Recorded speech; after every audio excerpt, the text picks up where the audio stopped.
Next intramolecular Wurtz reaction, इससे पहले अपन ने नॉर्मल वुड्स रिएक्शन देखी। नेक्स्ट है अपने पास इंट्रामोलिकुलर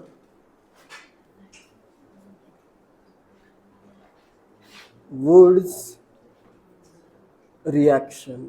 इंट्रामोलिकुलर वुड्स रिएक्शन, अगर एक ही मॉलिक्यूल में दो रेडिकल फॉर्म होते हैं तो रिंग के वो अपने आप ही वहीं के वहीं क्या हो जाएंगे, डायमराइज हो जाएंगे। एक ही मॉलिक्यूल में अगर जैसे दो हेलोजन एटम प्रेजेंट है तो दो जगह पे अगर रेडिकल बना है तो वो क्या पॉसिबिलिटी होगी, दूसरे मॉलिक्यूल से जाके टकराने की पॉसिबिलिटी ज्यादा होगी या खुद के मॉलिक्यूल में ही वो इंट्रामोलिक्यूल डायमराइज हो जाएगा। सोच के बताओ, जैसे अगर एक ही मॉलिक्यूल में दो रेडिकल है तो उसको इजी क्या है, खुद में डायमराइज होना या किसी और मॉलिक्यूल को ढूंढेगा फिर डायमराइज होगा। खुद में ही वो क्या हो जाएगा, डायमराइज। तो इसी को कहते हैं इंट्रा मॉलिक्यूलर, मतलब सेम मॉलिक्यूल में, एक ही मॉलिक्यूल में। ठीक है, तो इसमें अगर मैं कुछ एग्जांपल देता हूं जो तुम्हें लग सकते हैं कि ये क्यों हो रहा है, लेकिन बिल्कुल इसको याद रखना है। फर्स्ट एग्जांपल मैं करता हूं, इधर करता हूं बी आर, नेक्स्ट इधर करता हूं B R in presence of NaTHF कर देता हूं, ये इथर लिखा हुआ है। ठीक है, तो इसमें क्या प्रोडक्ट बनेगा, एक रेडिकल फॉर्म हुआ इधर, एक रेडिकल फॉर्म हुआ इधर, इसका एक इलेक्ट्रॉन, इसका एक इलेक्ट्रॉन, प्रोडक्ट क्या बन जाएगा, साइक्लोप्रोपेन प्रोडक्ट बनेगा। क्लियर है, बिल्कुल याद रखना है। नेक्स्ट सेकेंड रिएक्शन में करता हूं, इस लॉजिक समझ में आ गया क्या करना है। ठीक है, फिर बाकी क्वेश्चन देता हूं, सब क्वेश्चन में सेम लॉजिक लगाना है। नेक्स्ट सेकेंड, इधर मैं करता हूं chlorine chlorine chlorine chlorine in presence of Na and ether. Third में करता हूं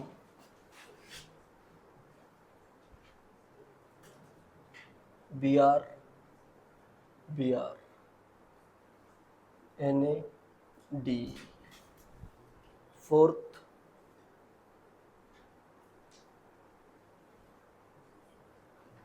एक Br, दूसरा Br,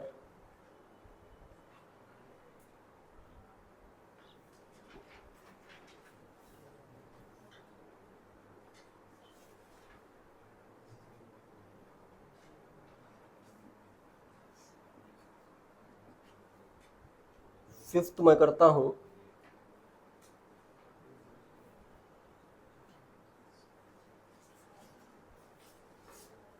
इधर Br दिया है, इधर Cl दिया है।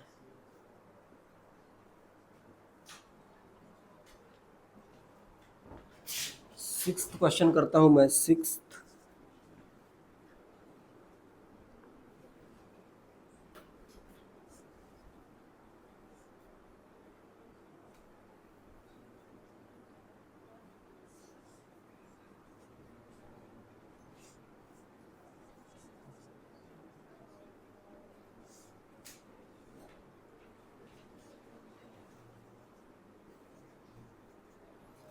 एंड सेवेंथ के लिए तो जगह ही नहीं है। ठीक है, करो, सेवेंथ भी है। बहुत ज़्यादा दिमाग नहीं लगाना है, जितना कम दिमाग लगाओगे उतनी पॉसिबिलिटी करेक्ट आंसर होने की है। सेकंड में अभी क्या लग रहा है, क्या होगा, स्पाइरो कंपाउंड बनेगा। दो रेडिकल इधर के कंबाइन कर दो, दो रेडिकल इधर के कंबाइन कर दो, कहीं के दो दो रेडिकल ऐसे कंबाइन करो ना, तो इसमें प्रोडक्ट बन जाएगा, ये प्रोडक्ट बनेगा। क्लियर है सबको, जैसे ये दो रेडिकल मैं कंबाइन करता हूं, ये दो रेडिकल कंबाइन करता हूं, इधर एक ट्रायंगल स्पाइरो कार्बन, इधर एक ट्रायंगल। नेक्स्ट थर्ड में क्या आएगा, डायरेक्टली यहां पे बॉन्ड बन जाएगा, इधर आ जाएगा ये प्रोडक्ट, बाइसाइक्लो कंपाउंड बनेगा। फोर्थ में अभी यहां पे डबल बॉन्ड आएगा क्या, फोर्थ में डबल बॉन्ड आना तो मुश्किल है, लेकिन सिंगल बॉन्ड तो आ ही जाएगा। तो इसमें क्या करना है तुम्हें, इस टाइप का अगर क्वेश्चन आता है तो इसमें सिर्फ एक ही बार रिएक्शन करो, एक बी आर को वैसे रखो, सेकेंड बी आर को वैसे रखो, एंड बाकी के ये ग्रुप तो ऐसे रहेंगे, ठीक है। नेक्स्ट फिफ्थ में दो रिंग फ्यूज हुई है। फिफ्थ का लग रहा है कि कंपाउंड फॉर्म नहीं होगा, लेकिन इसमें भी तुम्हें क्या करना पड़ेगा, ऑलरेडी सिंगल बॉन्ड है तो यहाँ पे क्या आ जाएगा, एक बॉन्ड फॉर्म होगा, पाई बॉन्ड आ जाएगा, ठीक है। यहाँ पे रेडिकल, इधर का रेडिकल कंबाइन होके ये प्रोडक्ट इसमें फॉर्म होगा। भले स्टेबल थोड़ा कम, प्रोडक्ट थोड़ा सा कम स्टेबल है, फिर भी प्रोडक्ट यही है इस रिएक्शन का, इसको याद रखो, ठीक है। क्वेश्चन अगर आता है एग्जाम में तो ये मत सोचो कि ये तो अनस्टेबल है, मैं अलग कुछ प्रोडक्ट बनाऊं, प्रोडक्ट यही बनेगा इसका। 6 कार्बन हो या फिर वही, वैसे तो इधर 3 ही कार्बन आ रहे हैं, 3 कार्बन की रिंग वैसे भी स्ट्रेंड है। 4 कार्बन की रिंग में पाई बॉन्ड थोड़ा सा अनस्टेबल होगा, लेकिन कुछ ऑप्शन है क्या तुम्हें, नहीं है। कुछ ऑप्शन अगर होता है तो फिर अलग फॉर्म किया जा सकता है प्रोडक्ट, इसमें यही प्रोडक्ट बनेगा, ठीक है। इस टाइप के क्वेश्चन थोड़े से याद रखा करो, जो लगते हैं कि रॉन्ग होगा अपना, लेकिन आंसर इसका यही है। क्लियर है? क्योंकि अगर ये याद नहीं रखोगे और ऐसे क्वेश्चन अगर आया बाय चांस, नॉर्मली तो मेंस या एडवांस में ट्राई किया जाता है कि जिसमें सिंपल ऐसा क्वेश्चन आए जिसमें कुछ कॉन्फ्लिक्ट ना हो कि ये करेक्ट है या नहीं। जैसे इसमें कॉन्फ्लिक्ट हो सकता है, जैसे तुम कह रहे हो कि ये तो अनस्टेबल होगा, वैसे जेईई में अगर क्वेश्चन आता है तो स्टूडेंट कह सकते हैं कि ये तो अनस्टेबल होगा, फिर भी इसको याद रखो, ठीक है। मोस्टली तो नहीं आएगा, अगर आता है तो फिर कोई ऑप्शन नहीं है, डायरेक्टली प्रोडक्ट फॉर्म करो। 6 का प्रोडक्ट क्या होगा, थर्ड के प्रोडक्ट का सेम ही होगा, चाहे यहाँ पे अलग अलग यूज किए हो, प्रोडक्ट इसका भी क्या आएगा, सेम आएगा, इधर बस ये बॉन्ड फॉर्म हो जाएगा। नेक्स्ट सेवेंथ में करता हूं। सेवेंथ में नेक्स्ट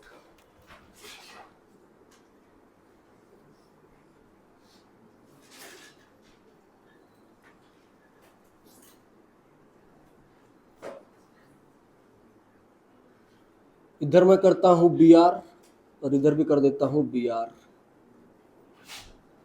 NAD, क्या बनेगा यहाँ पे प्रोडक्ट, क्यूब बन जाएगा, इधर रेडिकल इधर रेडिकल, क्यूबेन, उसका नेम ही क्या है, क्यूबेन फॉर्म हो जाएगा। इसका जो प्रोडक्ट आएगा, ये सब बॉन्ड तो ऑलरेडी प्रेजेंट है ही, इधर भी क्या हो जाएगा, ये रेडिकल कंबाइन होके बॉन्ड फॉर्म हो जाएगा, तो इसका प्रोडक्ट आएगा क्यूबेन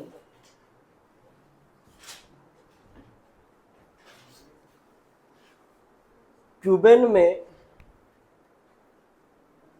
डबल बॉन्ड इक्विवेलेंट कितना होता है क्यूबेन का, ये क्वेश्चन बहुत बार काफी जगह पे तुम्हें मिलेगा, डबल बॉन्ड इक्विवेलेंट क्या है प्रोडक्ट का, 2 क्लियरली दिख रहा है, 2 कैसे आएगा, टोटल रिंग कितनी है इसमें, 6 रिंग्स है, तो 6 होगा क्या, 6 नहीं होगा, कितने बॉन्ड ब्रेक करने की जरूरत है वो करो, या फिर डायरेक्टली फॉर्मूला से करो, फॉर्मूला से आंसर करेक्ट आता है, या फिर लॉजिक भी यूज करते हो। लॉजिक ये है कि कितनी रिंग्स ब्रेक करनी पड़ेगी, जिससे जितनी रिंग ब्रेक करनी पड़ेगी जिससे पूरी की पूरी सब रिंग्स ब्रेक हो जाए, मतलब कोई भी रिंग बचनी नहीं चाहिए, तो इसमें 6 रिंग ब्रेक करने की जरूरत नहीं है। या फिर फॉर्मूला से पहले देखते हैं, हर एक देखो कार्बन पे एक ही हाइड्रोजन होगा, एक ही हाइड्रोजन है ना, तो फॉर्मूला आएगा C8H8, double bond equivalent is equal to number of carbon minus 2H plus 2/2, यही फॉर्मूला है। नंबर ऑफ कार्बन अगर 0 चाहिए मुझे तो कितना करना पड़ता है, अल्केन के लिए 2n प्लस 2 सब्ट्रैक्ट हो गया, कार्बन प्लस 2 कर देता हूँ, यही आएगा 2c। अच्छा यहाँ पे ये 2c minus H plus 2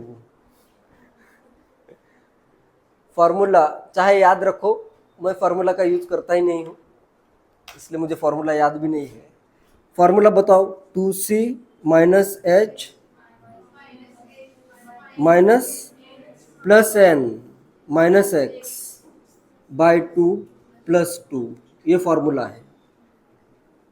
hydrogen और हाइड्रोजन को इससे रिप्लेस किया जा सकता है हैलोजन से, उससे डबल बॉन्ड इक्विवेलेंट चेंज नहीं होता है।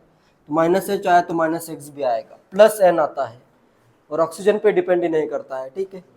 2c 8 2 जा 16 plus 2 18 minus 8 10 by 2, double bond equivalent इसका क्या है 5 है। इसमें देखो अभी मैं एक एक रिंग ब्रेक करता हूँ, पहले ये रिंग ब्रेक कर देता हूँ, फिर ये रिंग ब्रेक कर देता हूँ, नेक्स्ट मैं करता हूँ कौन सी रिंग ब्रेक कर दूँ,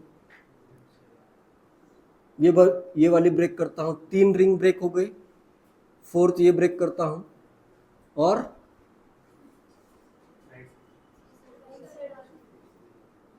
फिफ्थ अगर मैं ये ब्रेक कर दूँ ये,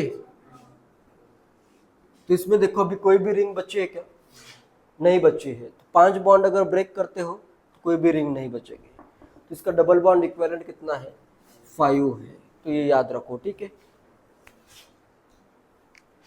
dB इक्वल टू 5।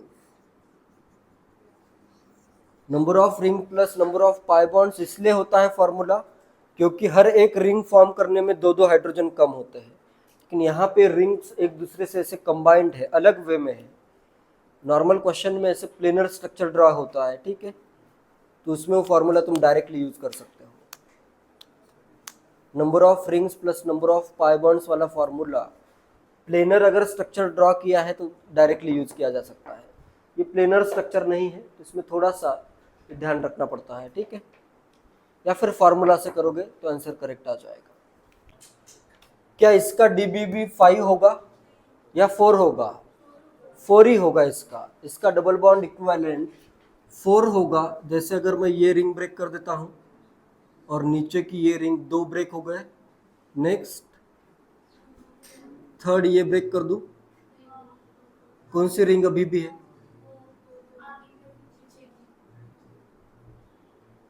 ये रिंग कंप्लीट है ना, ये और ये कितने ब्रेक करनी पड़ी रिंग्स, 4 ही रिंग ब्रेक करनी पड़ी, तो इसका तो डबल बॉन्ड इक्विवेलेंट 4 होगा ना। ये तो लॉजिकल भी है, इधर से इधर ऐसे 2 ब्रोमीन कम हुए हैं, एक नई रिंग फॉर्म हुई तो डबल बॉन्ड इक्विवेलेंट 1 से बढ़ गया, तो इसका डबल बॉन्ड इक्विवेलेंट 4 होगा, ठीक है, नोट कर लो चाहे तो dB is equal to 4। Formula से भी अगर करते हो तो इसमें यही आंसर आएगा, ठीक है। और एक क्वेश्चन का आंसर करो, जैसे अगर मैं कंपाउंड करूं,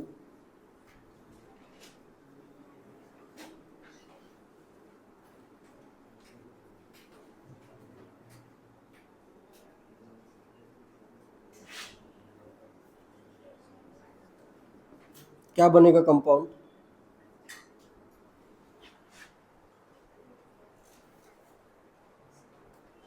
करो ड्रॉ, कंपाउंड ड्रॉ करो, नेम लिखो उसका, कंपाउंड क्या बनेगा। यहां से मैं अगर स्टार्ट करूं तो ये 2 रिंग तो प्रेजेंट है ही, 2 ब्रिज तो प्रेजेंट है, नेक्स्ट ये CH2 का रेडिकल इस CH2 के रेडिकल के साथ कंबाइन होगा तो क्या बन जाएगा इधर, और एक ऐसे चाहे तो इधर साइड में ड्रॉ कर दो, ये एक CH2 ये एक CH2 कंबाइन हो गया, क्लियर है, ये प्रोडक्ट बनेगा। क्या नेम होगा इसका, बायसाइक्लो 2 2 2 2, 2, 2 ऑक्टेन, टोटल 8 आएंगे ना, ऑक्टेन।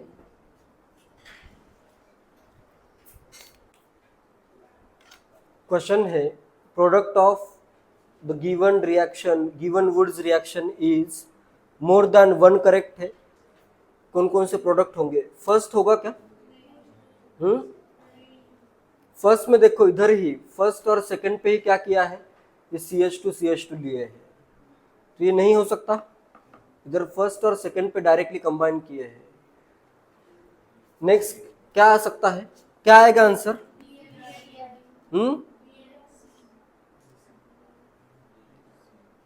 डी आ सकता है क्या? बी आ सकता है। बी में देखो ये इधर रेडिकल है, CH2 का रेडिकल इधर, ये CH2 का रेडिकल इधर, ये दो रेडिकल, और ये एक CH2 के नेक्स्ट पे एक इथाइल है, इधर का एक रेडिकल, इधर एक रेडिकल, इधर एक रेडिकल सिमिलर, और एक नेक्स्ट इस रेडिकल वाले कार्बन के नेक्स्ट पे इथाइल ग्रुप हुआ, ये कंबाइन। सी हो सकता है या नहीं? सी करेक्ट है या इनकरेक्ट बताओ? करेक्ट है, तो कैसे करेक्ट है?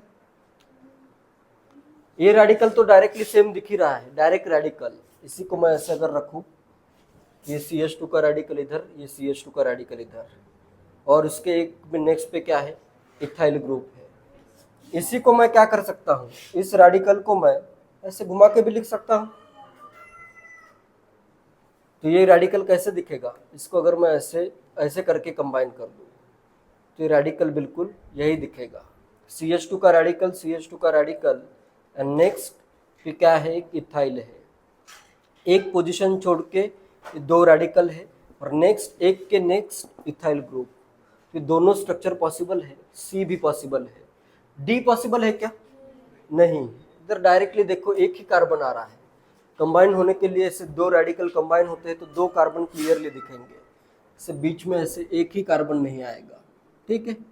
ये डी भी रॉन्ग है, तो आंसर आएगा बी एंड सी। इस केस में इंट्रामोलिकुलर नहीं हो सकता है, क्योंकि इंट्रामोलिकुलर के लिए देखो एक कार्बन, ये 2 3 4 5 5 कार्बन है, लेकिन ऑलरेडी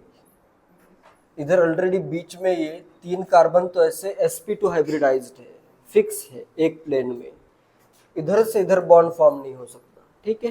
इसलिए दो अलग अलग स्ट्रक्चर कंबाइन हो रहे हैं, ठीक है।